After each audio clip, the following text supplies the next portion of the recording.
there's no doubt that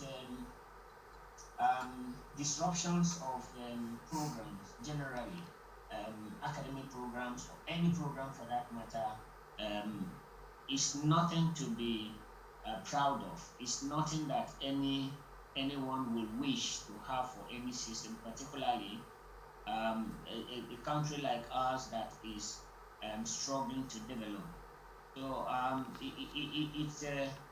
it's something that nobody should expect or encourage.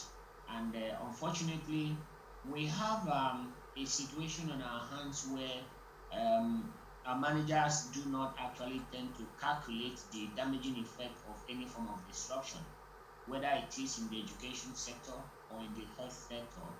Our managers, by that I mean political elites, are just interested in having allowances and in having themselves and their families being taken care of. So when you push the people to the wall, at some point there will be a resistance, there will be a bounce back. And so what you see in this form of disruptions in strike is just a form of or a kind of resistance or bounce back that when people can no longer tolerate what the government is putting on them. Okay, talking about bouncing back, Dr. Austin, and bouncing back to what effect is a strike, continuous strike, the way forward? Is it going to better the life of the lecturers, or is going to drag behind the take back the students? Who suffers the brunt of this whole strike? You know, we have to be very holistic about this. If you want to solve a problem, there must be a systemic way of dealing with it. We had a strike last year that lasted all through the period of the pandemic, and then government didn't do anything to engage the union. I mean, talking about Ex-Asuu now, government didn't do anything to engage the union until it took that long. You will have expected that. I mean, if the pandemic had disrupted the system, any government anywhere in the world would try to find a way to deal with the circumstance. In the midst of the pandemic. In the midst of the pandemic. Yeah, but I mean, what was wrong? They were having Zoom meeting. They were having all manner of meetings. It didn't take the entire membership of Ex-Asuu to meet the government, just a few individuals, and that could have happened. If people were traveling outside the shores of this country at some point, why is it not possible to have engagement? But even besides that, after an agreement was reached on 22nd that led to the suspension of the strike on 24th, what has happened with the implementation? So when people ask this question, to what effect will strike be useful, I always ask back, and I think that's what many people will ask: what other option do you think that this government respond to or recognize? I'm sure lately you heard that there is the propaganda that government is going to do this, government is going to do that. It took 7 months.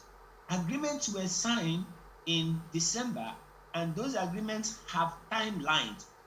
Virtually all the timelines have been breached, without one. There was not a single item on that agreement that government kept faith with.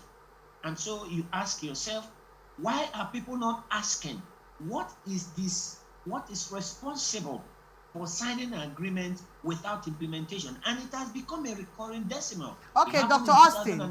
Dr. Austin. 2013, 17, 19, and now.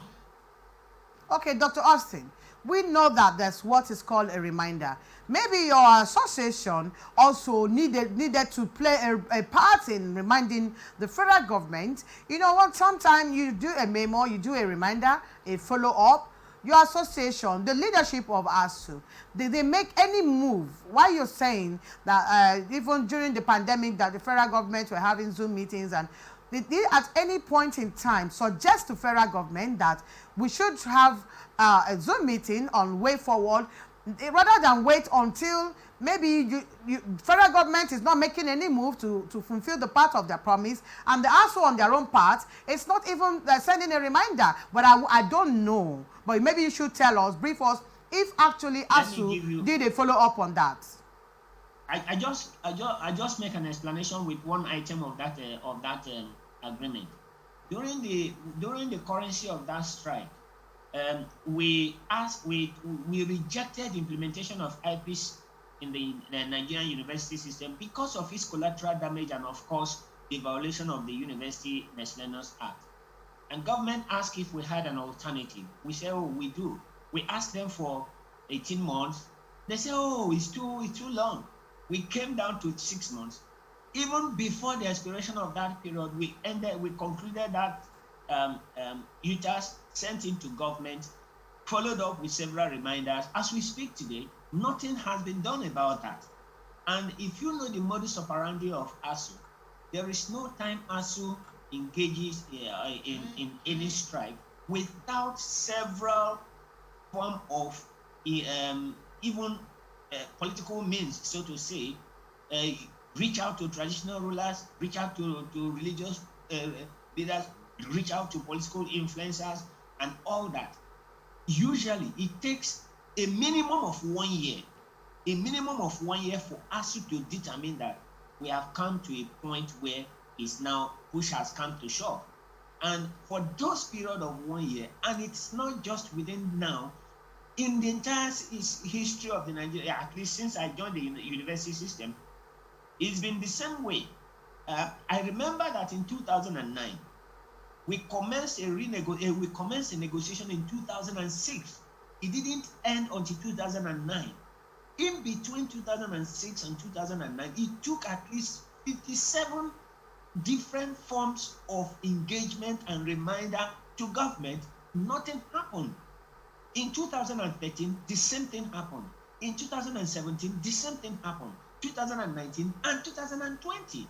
So it's amazing. I'm using rather to see, to perceive that anybody would think that an intellectual body like ASUU will just wake up one morning and decide that it's time to go on strike. No.